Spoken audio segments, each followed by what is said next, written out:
Wilayah Indonesia yang luas membutuhkan penanganan tersendiri untuk memajukan daerah-daerah tertinggal dan terpencil.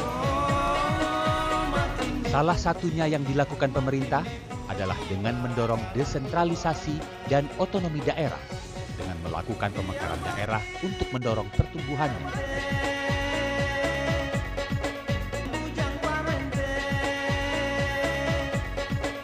Kabupaten Bone Bolango merupakan salah satu daerah pemekaran baru yang didorong untuk bisa mempercepat pembangunan daerah.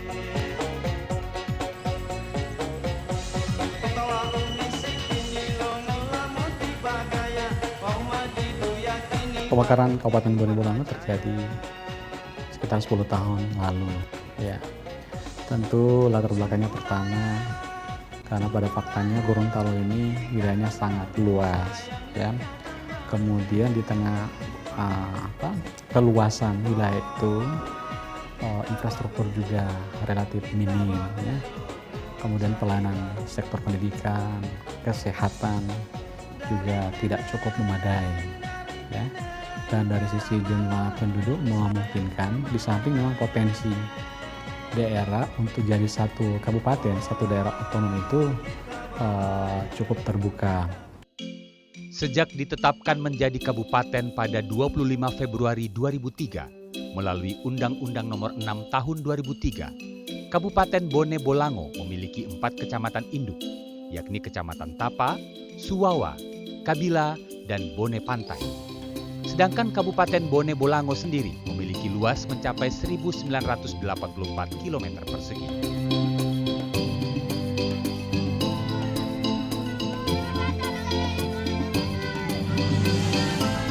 Setelah 10 tahun berjalan, kini Kabupaten Bone Bolango memiliki penduduk kurang lebih 160.000 jiwa.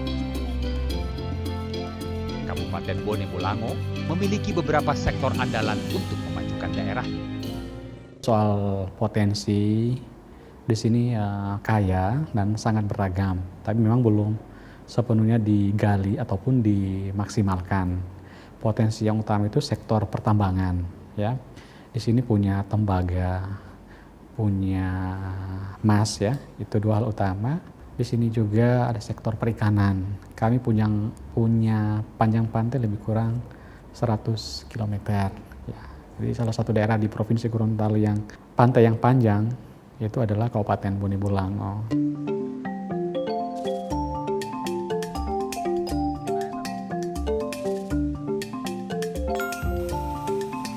Mata pencaharian masyarakat Kabupaten Bone Bolango sebagian besar bergerak di sektor pertanian.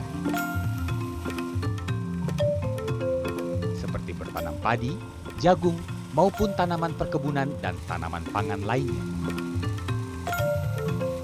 Yang paling dominan itu pertanian, setelah perkebunan, perikanan, lalu sektor jasa lainnya ada yang jadi tukang misalnya.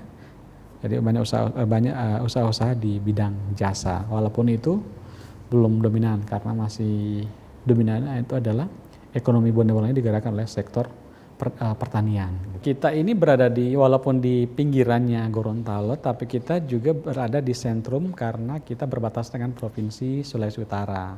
Nah gitu. Lalu yang kedua, kita akan jadi supply produk pertanian, terutama padi. Salah satu sektor yang kini sedang giat dikembangkan oleh Kabupaten Bone Bolango dan memiliki potensi yang tidak kalah dibandingkan pertanian adalah sektor pariwisata. Alasannya, Bone Bolango memiliki bentang alam yang indah, mulai dari gunung hingga ke kedalaman lautnya. Dengan potensi yang dimilikinya, Bone Bolango mampu menarik sekitar 50.000 wisatawan setiap tahunnya. Kami di Kabupaten Bone Bolango, potensi pariwisata yang terbesar di Provinsi Gorontalo adalah di Kabupaten Bone Bolango. Yang di Bone Bolango ada 16 potensi wisata dan unggulannya ada 5. Kalau kami melihat potensi yang ada adalah yang paling besar yang dikunjungi oleh masyarakat maupun mancanegara adalah wisata olele sama wisata alam di Lombong. Wisata olele yang paling unggulan kita adalah taman lautnya, yang mana tidak kalah dengan gunakan dengan wakatobing. Pada faktanya secara alamiah sekarang orang sumpek di kota Gorontalo, maka mereka ramai-ramai ke Bone Bolango. Mereka cari gunung, cari sungai, cari taman laut, cari pantai. Daripada mereka datang ke kabupaten lain wilayah Provinsi Gorontalo yang aksesnya butuh waktu 2 jam, 50-60 km, ini hanya 10 km. Bahkan hanya 5 km dari kota Gorontalo, kita akan menemukan pantai bersih, ya, pasir putih yang panjang yang ada di Kabupaten Bone Bolango. Nah ini yang tentu peluang yang harus kita tangkap gitu. Taman Laut Olele menjadi salah satu primadona utama pariwisata bawah laut di Kabupaten Bone Bolango. Kondisi lautnya yang masih asli dan terjaga kebersihannya menjadi salah satu daya tarik utama taman laut ini.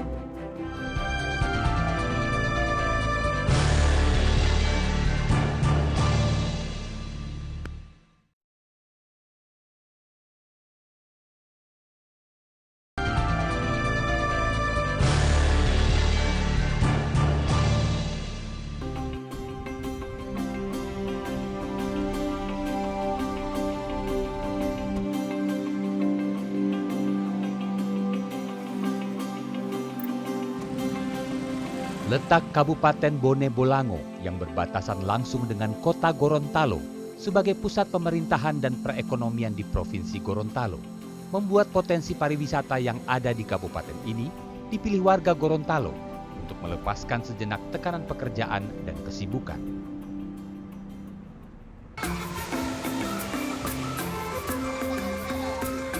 Panjangnya garis pantai yang dimiliki oleh Kabupaten Bone Bolango membuat wisata pantai menjadi salah satu primadona kabupaten ini. Salah satu pantai yang bisa dinikmati adalah Pantai Batu Tonuho yang berlokasi di Kecamatan Kabila. Dengan hanya menempuh perjalanan kurang lebih 30 menit dari kota Gorontalo, kita sudah bisa menikmati indahnya pantai sambil bersantai di pondokan yang sudah disediakan oleh masyarakat di sekitar pantai ini.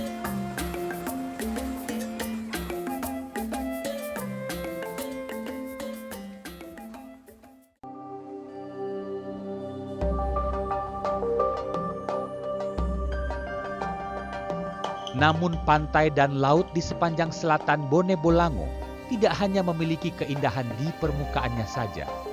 Ia ternyata menyimpan harta karun keindahan bawah lautnya. Salah satu lokasi terbaik untuk menikmati keindahan bawah laut adalah di Taman Laut Olele, Kecamatan Kabila. Taman Laut Olele berada sekitar 26 km arah tenggara kota Gorontalo. Bila menggunakan kendaraan bermotor, perjalanan bisa ditempuh sekitar 1 jam. Kondisi jalan menuju desa Olele sudah cukup baik. Khusus untuk potensi pariwisata, barangkali di Provinsi Gorontalo mungkin potensi terbesar itu ada di daerah sini, di Bone Bolango. Kita punya namanya Taman Laut Olele, ya. Dimana salah satu kekuatan dari Taman Laut ini adalah matahari bisa tembus sampai ke bawah laut sehingga kita bisa menyaksikan keindahan taman lautnya, ya, biota-biota di dalam laut tersebut, karang-karangnya yang indah.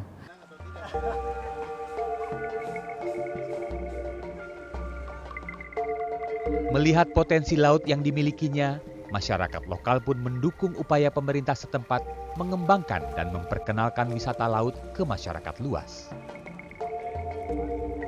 Alhamdulillah wisata Olele kan dicanangkan tahun 2006.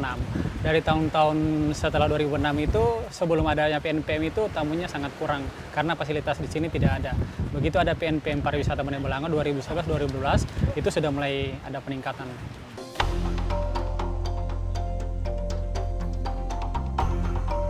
Di sini Anda bisa menikmati keindahan Taman Laut Olele dengan menggunakan perahu bottom glass yang dikelola oleh masyarakat Olele.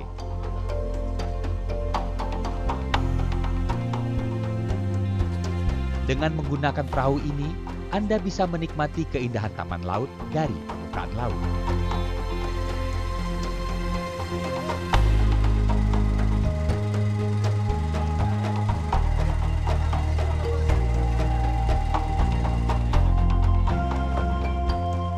Bila ingin lebih mengeksplorasi keindahan bawah laut Taman Laut Olele, terdapat juga peralatan snorkeling yang bisa Anda gunakan. Untuk bottom glass seperti perahu kaca, katamaran itu sudah ada 3. Ada 3 perahu katamaran itu dari PNPM Pariwisata Bone Bolango. Terus itu difasilitasi dengan alat snorkeling kurang lebih 30 sama life jacket sama jam pelampung. Itu sudah 1 set. Ya. Namun cara terbaik untuk bisa menikmati keindahan Taman Laut Olele adalah dengan menyelam. Memasuki air laut yang jernih, wisatawan bisa menikmati terumbu karang dan biota alam yang hidup di Taman Laut Olele. Bagi para penyelam, Taman Laut Olele memiliki daya tarik tersendiri yang sayang untuk dilewatkan. Di Olele ini biasa diver suka nyelam karena di sini punya ikon. Jadi ikon kita di sini Salvador Dali, sejenis koral yang modelnya kayak lukisan Salvador Dali. Jadi mungkin itu daya tarik di sini yang berbeda dari tempat-tempat yang lain.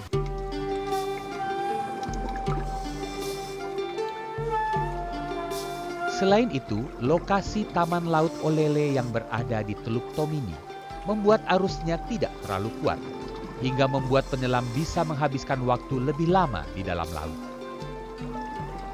Ya, arus di sini nggak terlalu keras ya dibandingkan dengan tempat-tempat lain. Di sini memang benar-benar kita fun dive, safe dive ya. Ya. Taufik, salah seorang pengelola diving center di Gorontalo, melihat penyelaman di sepanjang Gorontalo dan Teluk Tomini terus mengalami peningkatan dalam beberapa tahun terakhir. Kalau dilihat dari polanya ada peningkatan, dari pola setiap tahun itu ada peningkatan. Karena industri diving untuk di Indonesia sendiri kalau saya lihat sudah mulai agak berkembang dibanding dulu-dulu. Kalau dulu mungkin orang melihat industri diving sebagai olahraga yang termasuk cukup mahal ya. Kalau sekarang mungkin udah nggak terlalu, karena diving juga udah termasuk bukan cuma sekedar olahraga ekstrim, tapi udah bisa dibilang sebagai bagian gaya hidup juga. Dengan berkembangnya Taman Laut Olele, masyarakat sekitar pun turut merasakan manfaat dari sektor pariwisata dan membentuk kelompok-kelompok yang berkecimpung di dunia pariwisata. Kalau di kelompok itu, kalau LKM dia bentuk 3 kelompok, masing-masing kelompok itu 10 orang. Itu lembaga kesadaran masyarakat, itu dari PNPM Pariwisata Bone Bolango. Terus dari pariwisata juga, sadar wisata itu kurang lebih 15 orang. Nah, jadi totalnya sekitar 45 orang yang berkecimpung di pariwisata. Pariwisata di Olele masih terbuka luas untuk dikembangkan lebih lanjut. Namun sebagai warga lokal Olele, Yonis mengharapkan pengembangan pariwisata di sini jangan sampai meninggalkan keterlibatan masyarakat lokal. Kalau menurut saya lebih bagus itu kita pariwisata berbasis masyarakat.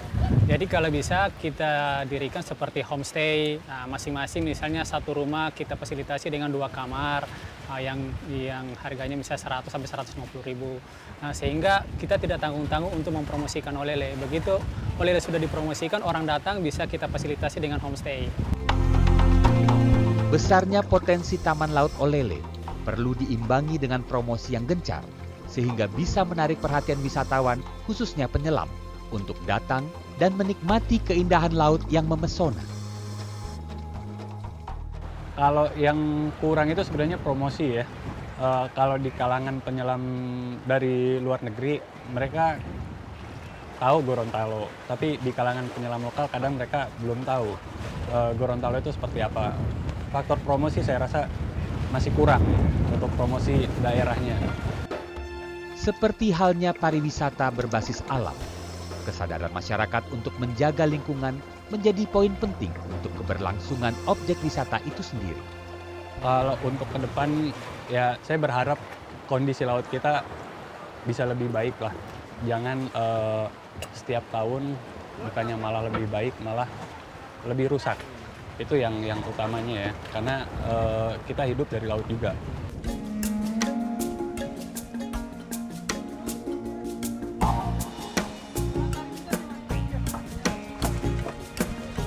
Harapan ke depan, spot di sini bisa dijaga kelestariannya kita punya promosi yang bagus, banyak tamu-tamu datang ke sini dan kita bisa merasakan manfaatnya bersama-sama. Tak hanya wisata laut, pegunungan di Bone Bolango juga menyimpan pesona air terjun dan pemandian air panas yang tak kalah indahnya.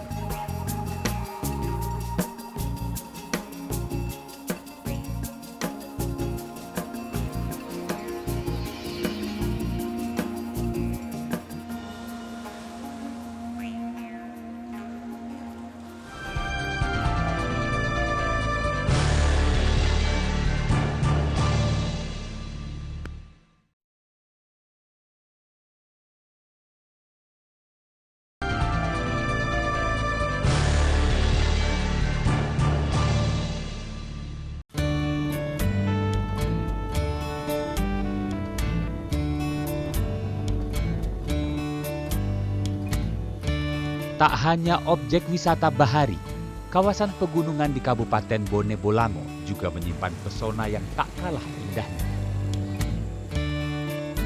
Inilah Taman Wisata Lombongo di Kecamatan Suwawa, Bone Bolango. Di taman ini terdapat 2 kolam yang saling terhubung, yang memiliki suhu air yang berbeda, kolam air panas dan kolam air hangat. Berendam di kolam ini langsung menghilangkan lelahnya perjalanan. Konon kolam ini juga memiliki khasiat untuk kesehatan dan terapi penyakit.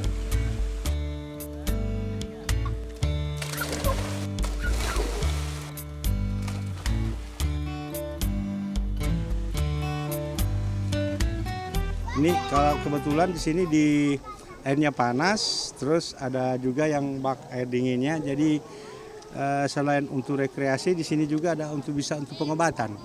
Di sini sudah banyak yang ada penyakit stroke itu biasa mereka tinggal di sini jadi baik. Sudah banyak pengalaman itu, ada beberapa orang yang sudah baik. Jadi dari dingin panas dingin dia jadi baik menetap di sini.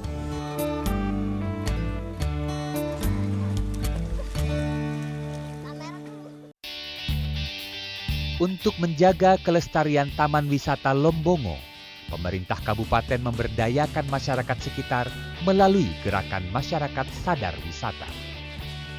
Di sini anggota sadar wisata itu adalah 12 kakak. Untuk memperhatikan wisata kami sendiri dan pada waktu ada kunjungan-kunjungan besar seperti Bapak Gubernur maupun dari kabupaten, itu kami bersedia untuk membersihkan sedapat mungkin di lingkungan wisata ini dan sekaligus menyiapkan apa adanya yang di dalam wisata ini.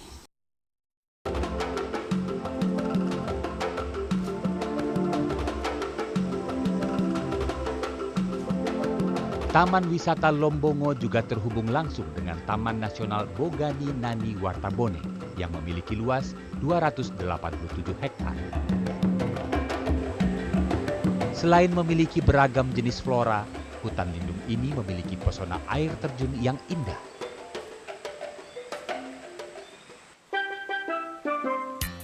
Menuju air terjun ini, kita harus melewati pintu masuk yang terdapat di Taman Wisata Lombongo, berjarak sekitar 15 km dari kota Gorontalo.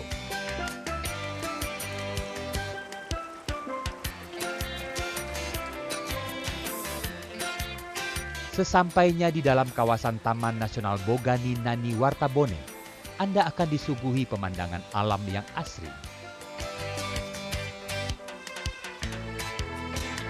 Selanjutnya, kita harus menyusuri jalan setapak dengan batu-batu yang sudah tertata.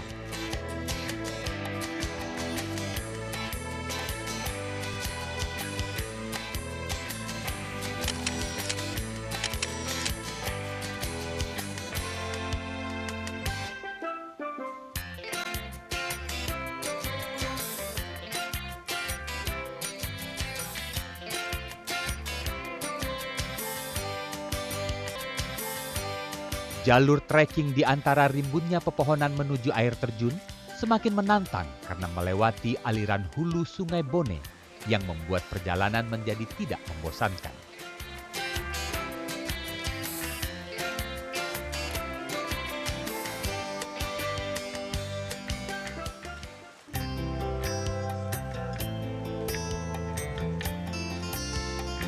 Di tengah perjalanan pun Anda bisa beristirahat sejenak di shelter yang telah disediakan.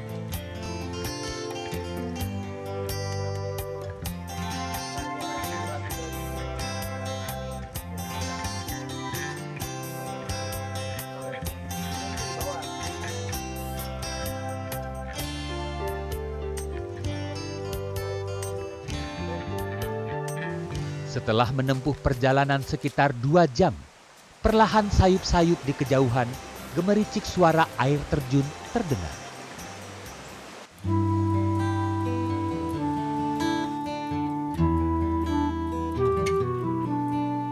Letihnya badan sepanjang perjalanan sirna seketika saat melihat keindahan dan merasakan segarnya air yang tercurah deras dari puncak air terjun.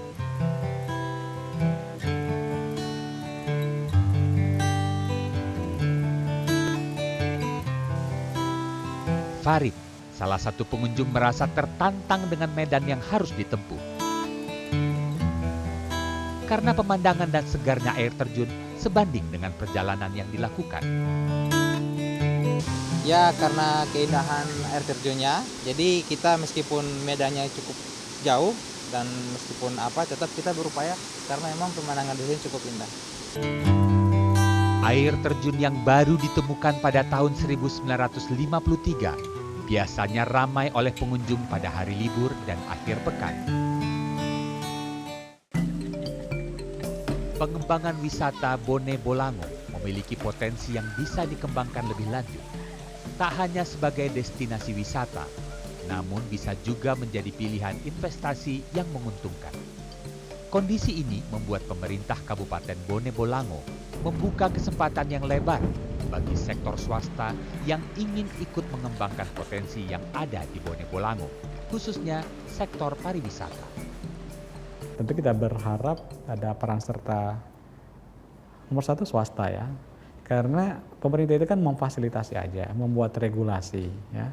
Nanti swasta yang akan menggerakkannya gitu. Kita mungkin hanya sekedar memberikan arahan untuk sektor pariwisata itu. Bahkan sebenarnya swasta lebih cerdas, lebih pintar memaksimalkan potensi pariwisata ini dibanding pemerintah, saya kira. Dibutuhkan kolaborasi baik dari pemerintah dan swasta, serta peran serta masyarakat memajukan pertumbuhan ekonomi setempat. Sehingga sektor pariwisata yang menjadi unggulan bisa bersaing dengan wilayah-wilayah lain di Indonesia, yang secara tidak langsung ikut berdampak pada kesejahteraan masyarakat Bone Bolango.